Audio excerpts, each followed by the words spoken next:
Well, I'll tell you this, I've never interviewed for a job cold, so I wouldn't do that. So you probably went to school somewhere, you probably have a natural network. And so that you can't just look at the data. The point in that is that so many sales managers just look at the data, and the untrained or the hurried eye would say, well, we need to double, all of our opportunities are coming from email and chat and social selling. We need to double down and do more activity.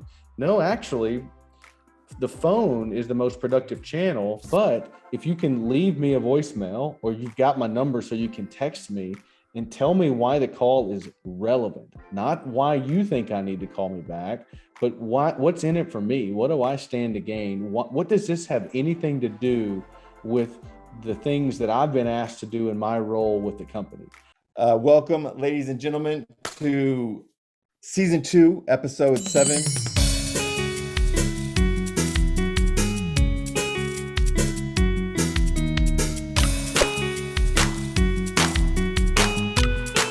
With the, world renowned, continent renowned, city renowned, national renowned, but well-known guest here today, Nigel Green, the author of Revenue Harvest, Sales Leaders Performance Almanac for planning the perfect year around, some critics or some readers would say, if you want predictable sales or team performance, and this book is for you.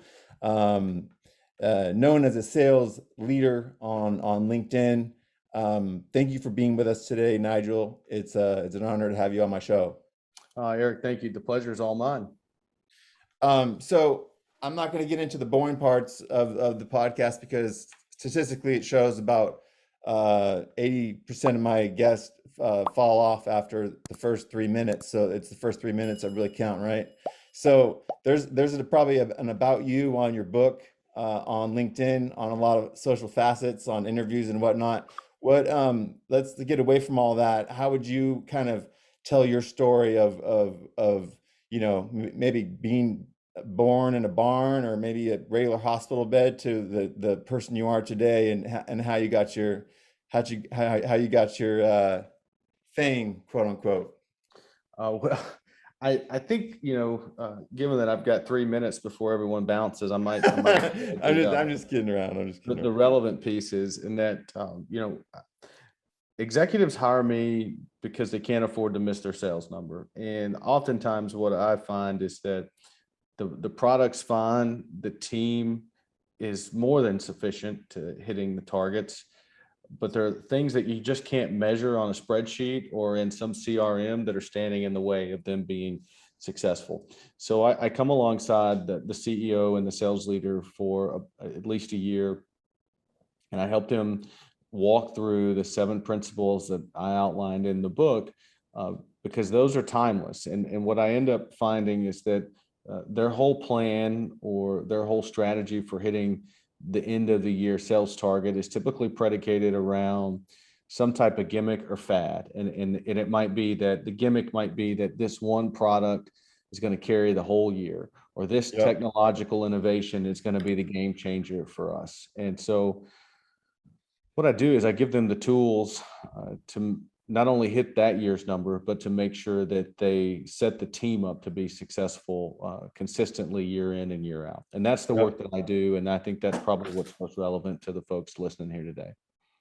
So that's a very interesting topic, because there's a lot of these sales gurus and coaches and all of them whom I respect, that I brought on the show, that sometimes compare bringing, having a manager for 2 years and basically, let's say, compare it to a religion, preaching Catholicism, and then having a new manager preaching Islam, and teaching them the old way that they were going about sales was completely wrong.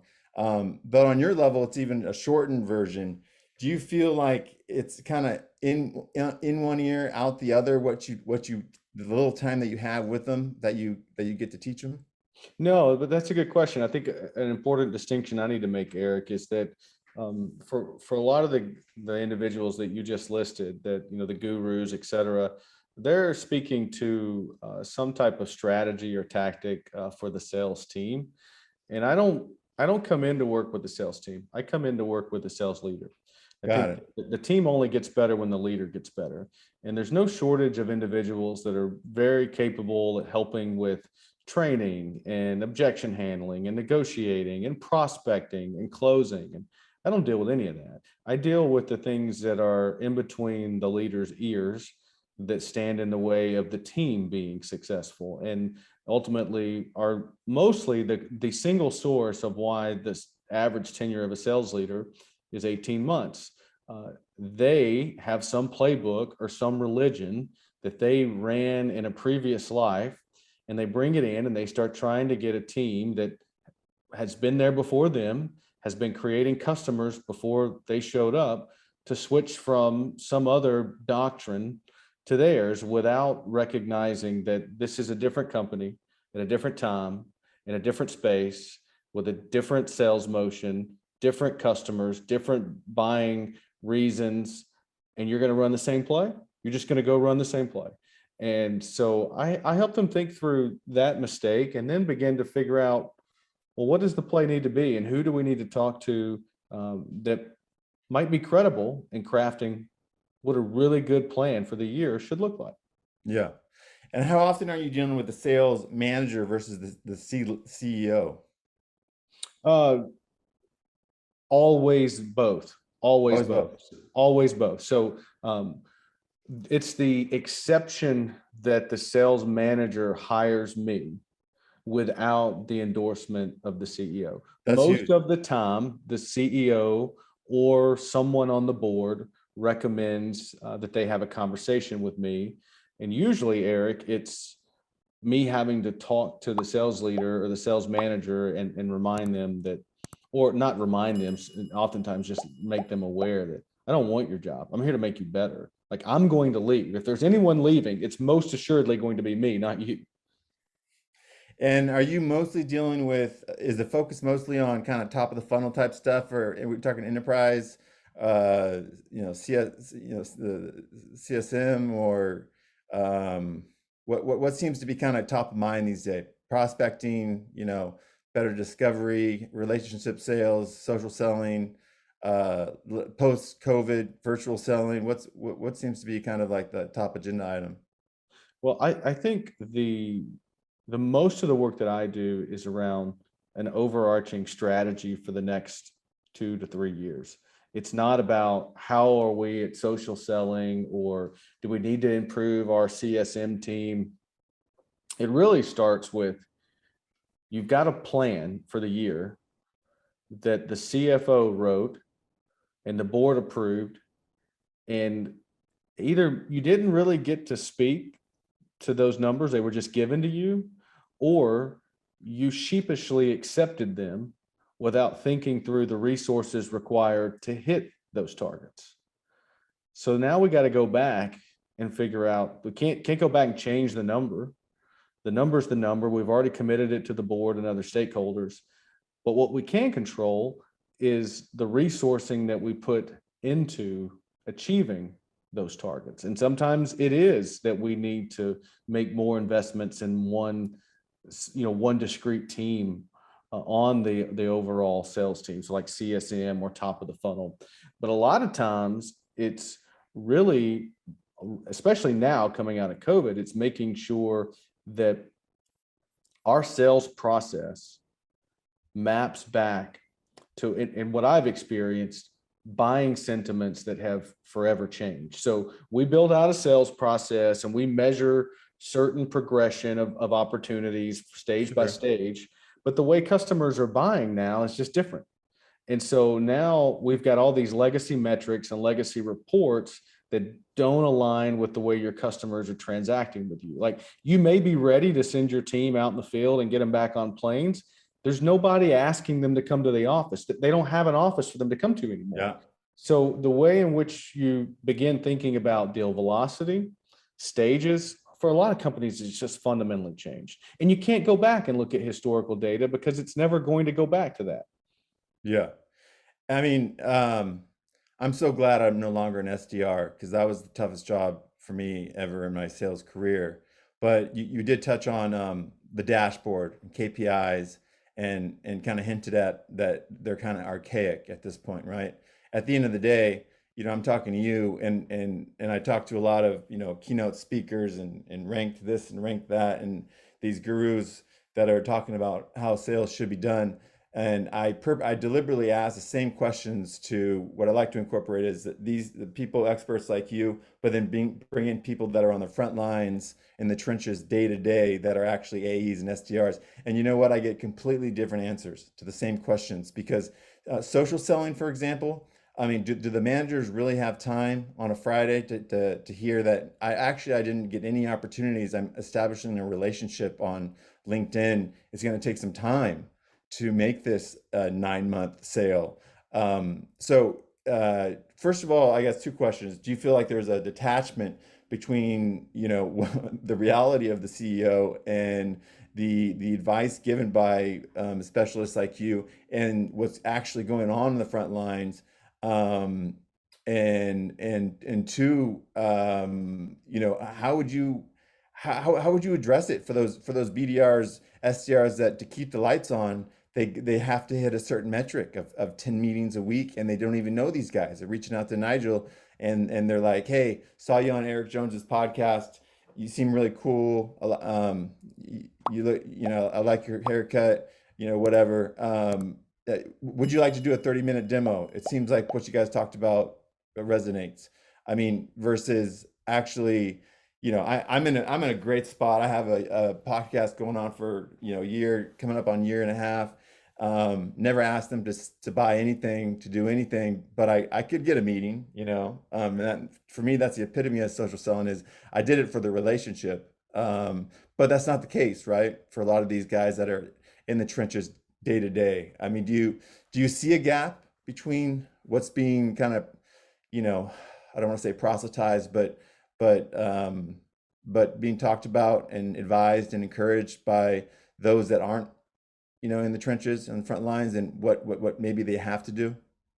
Well, I definitely can see that there is a gap in.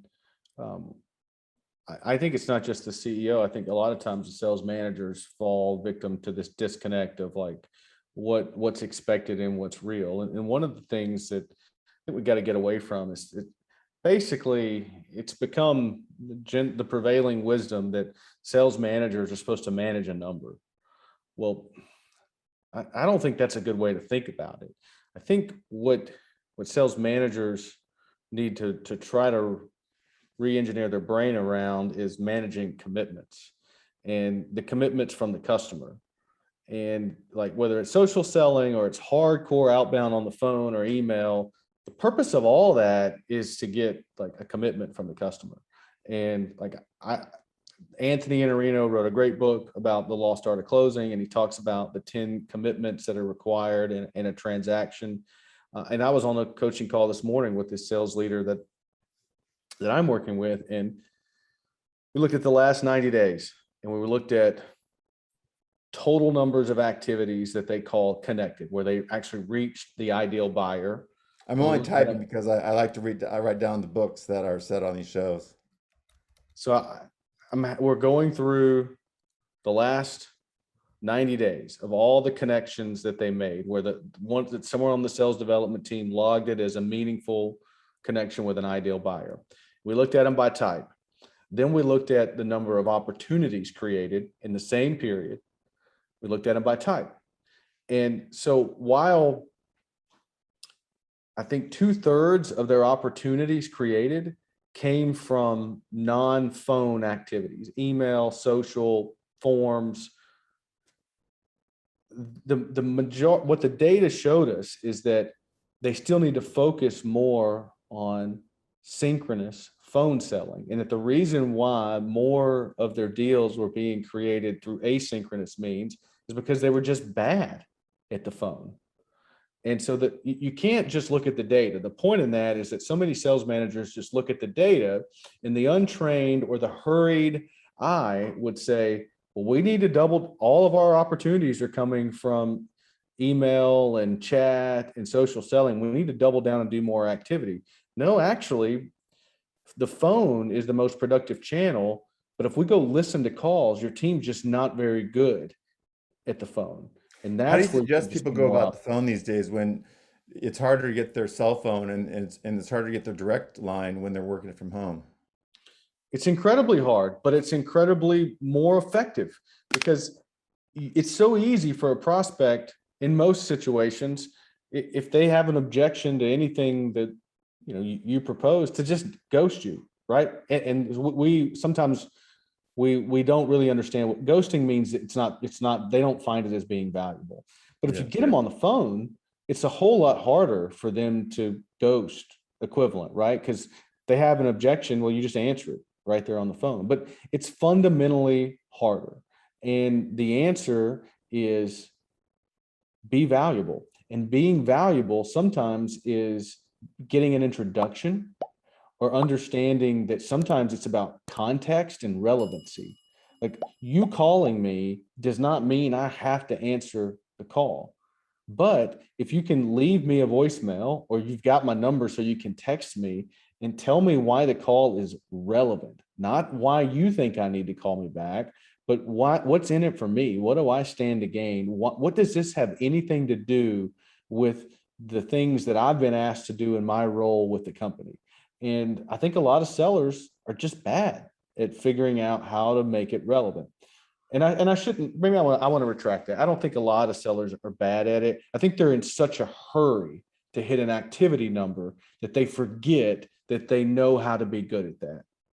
That's the better answer, Eric. They're not bad at it. They're just so pressured to make $50 today or have 100 activities that they don't stop and say, what is the point of this one phone call? How do I make this message for Eric worth his time?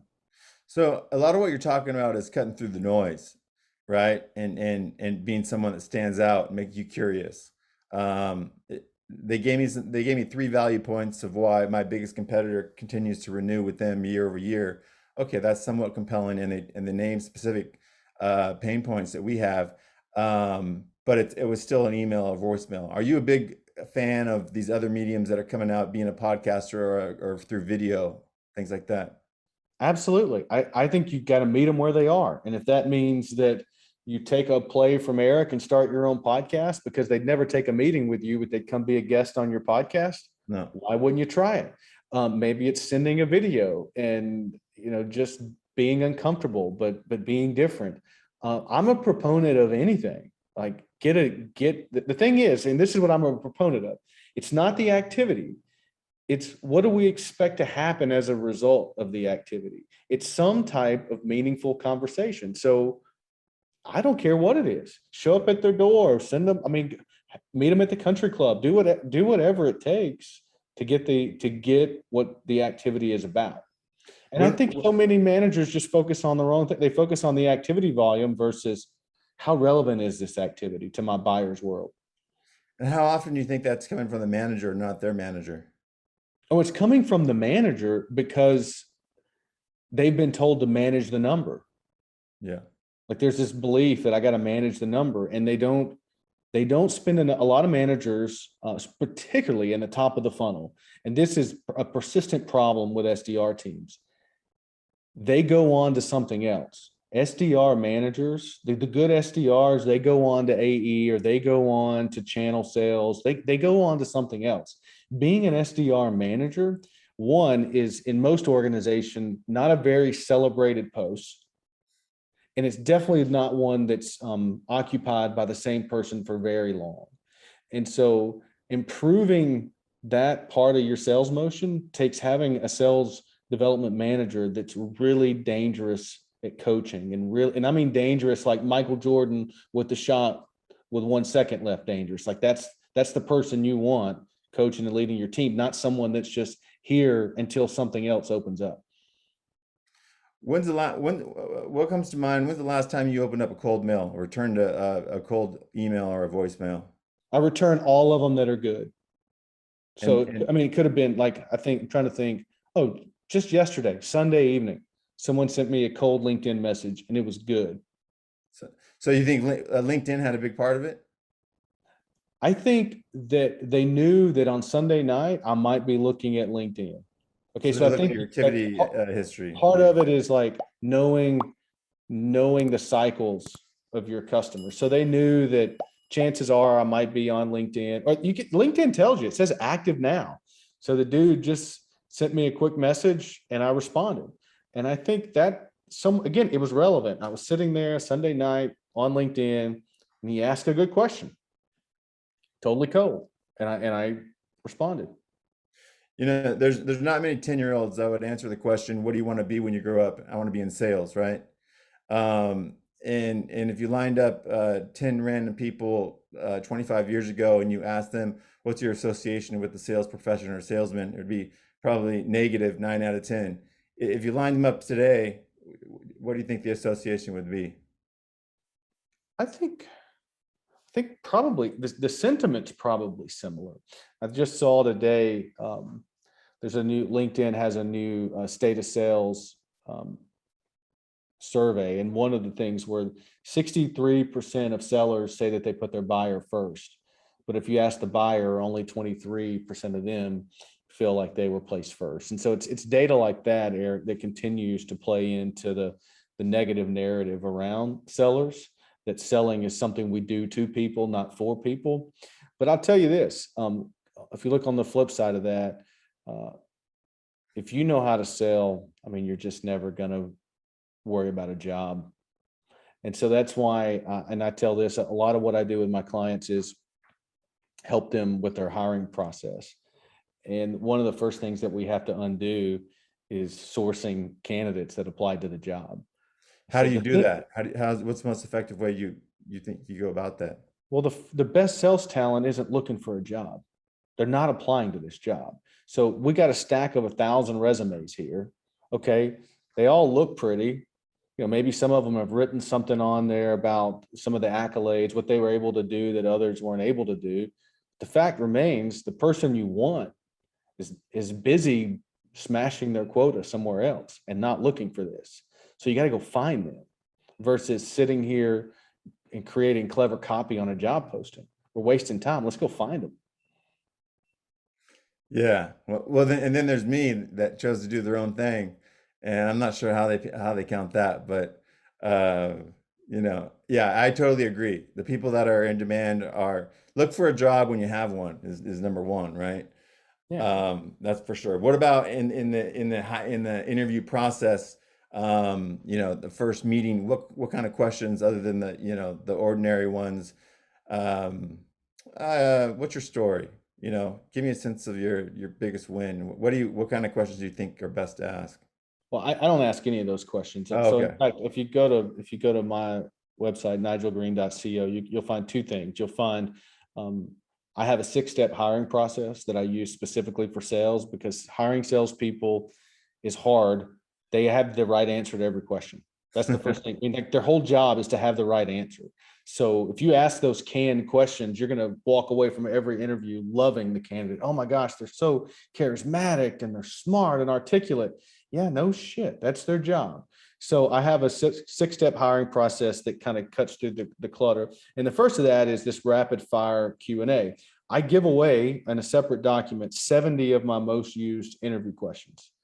And I'm asking questions that the whole purpose of them is to try to make you feel uncomfortable. I'm trying because that's the real world. Like, if you call me cold and I answer the phone, especially by mistake, it's not going to be a very comfortable conversation. Who's That's this? Hey, Nigel.co, right? NigelGreen.co. Eric, why are you calling me? What do you want? I thought this was somebody else. I'm sorry. I'm so mad I even took this call. Well, now you got to overcome that. So I'm asking questions that don't feel very comfortable, and I'm trying to get a sense for how well you can handle that. And at the end, you sometimes give advice, say, hey, look, I just want to save you a couple years in your career and make you better, you know, in a matter of minutes. You know, you did it. I give you about a 3 out of 10, the way you handled that call. Yeah. Sometimes you do And that. then the ones that tell me to go pound sand or that I'm a jerk, well, then they're not coachable. You don't want them on your team. They already know everything. Yeah.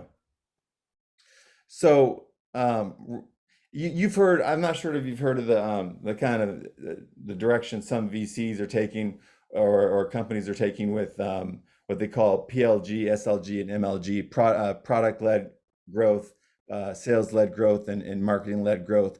But product-led growth is not not the freemium to premium product type conversation. It's not, it's, you know, it's kind of like Slack. Once you start putting information in Slack, you're stuck. You're not going to take it out. You start using Slack. And then in that example, product led growth, usually, I mean, you know, if this may or may not be true, you know, if this is the future, then it's it's handing it off to not an SDR or an AE, but to a CSM that knows the product and has been following how they use the product well enough to convert. Then there's sales led growth, which is what we're going by now mostly.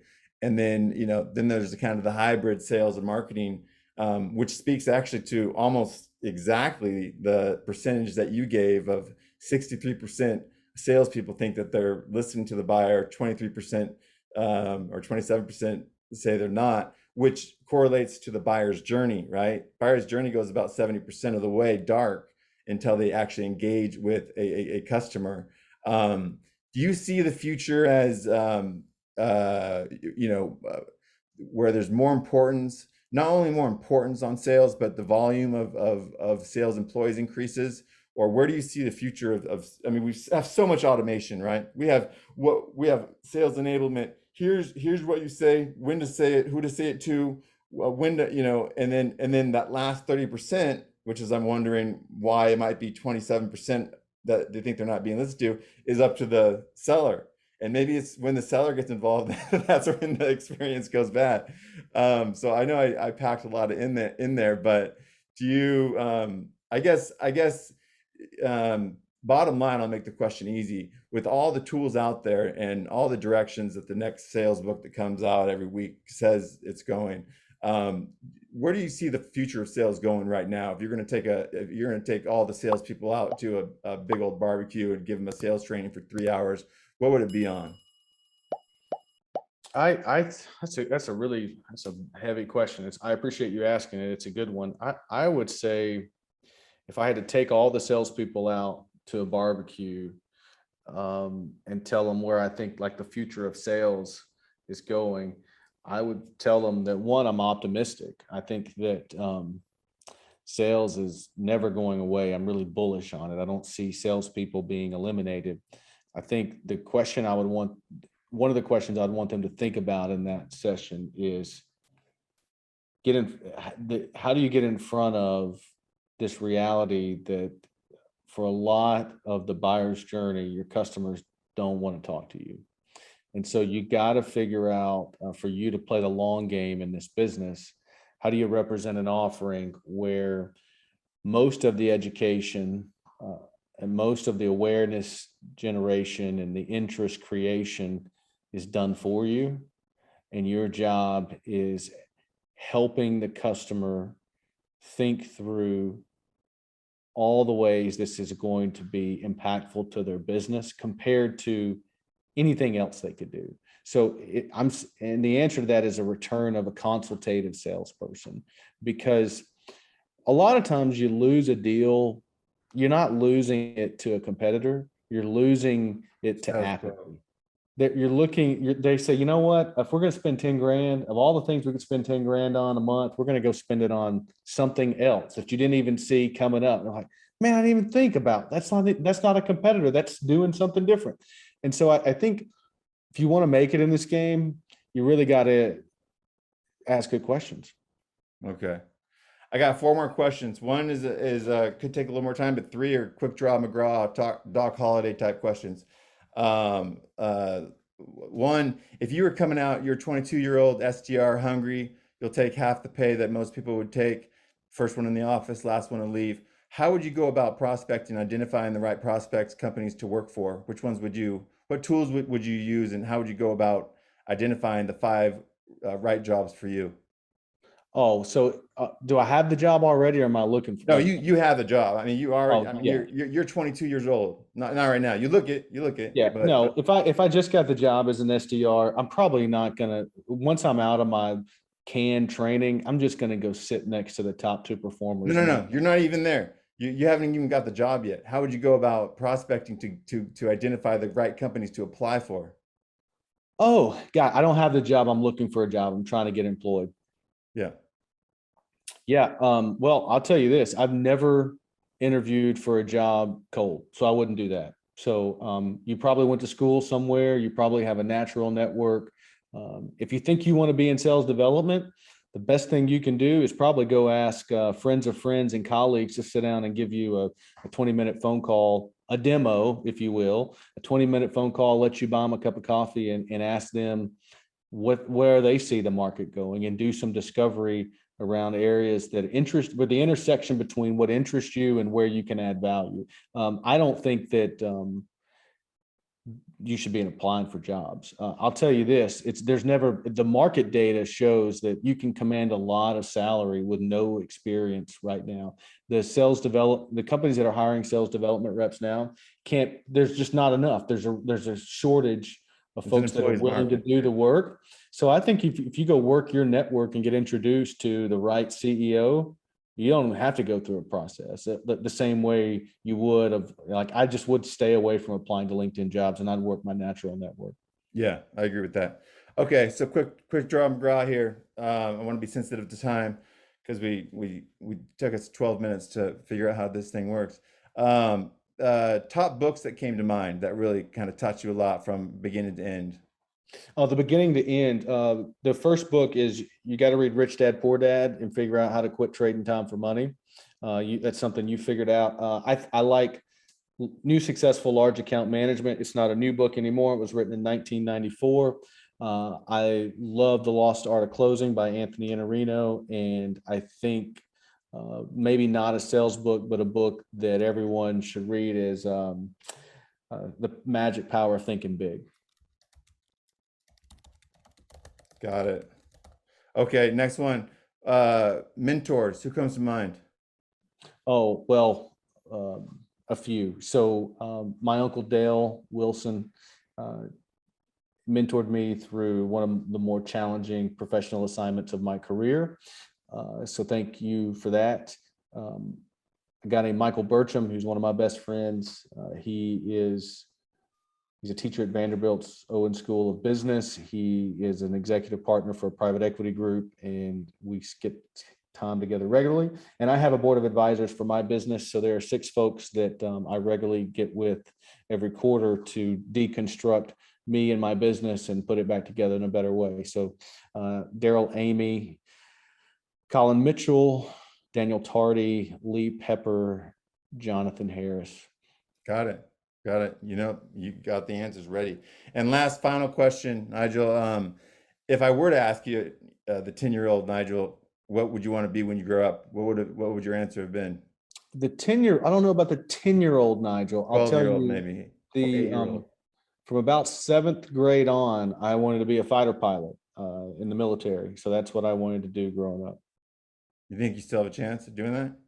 That dream was taken from me. I was going to go play football at one of the service academies. So I'd gotten, I had all the ACT scores, had a congressional nomination, visited Air Force and Navy, and then football related concussions kept me from being medically accepted into the service academy. So that dream was taken away, and it wasn't what God had for me. So I went on to do this. Took a long road to Sorry to here. hear about that. Oh, dude, don't worry about it. This is a better outcome for me. All right, man. Well, hey, appreciate the time today. Really was an honor having you on my show. Takes a little while for my editing guy to edit these podcasts, but can't wait to promote it. Any last thing you want to plug? You want to push my audience, followers, listeners to? Well, no, I mean, I would just say if you think you want to be a sales leader, if that's a job that you're looking for, if you're doing it now and you don't want to be a statistic, think, check out Revenue Harvest. It's a book that's backed by 12 years of doing the work and having really good mentors around me. And I think you'll find something in there that'll make you a better sales leader. That's great. That's great. Well, hey guys, as always, go to salesintersection.com. It's a little late. We got Nigel Green, Andy Paul was on 2 days ago, and we're going to have someone in the trenches that you've never heard of, but that is an AE going day to day later in the week. and it's been an extremely useful use of my time here today. I hope you walk away feeling like it was worth being on the show. Thank you for having me. All right, man. You have a good day. Hopefully we stay in touch, huh? You got it, buddy. All right. Take it easy.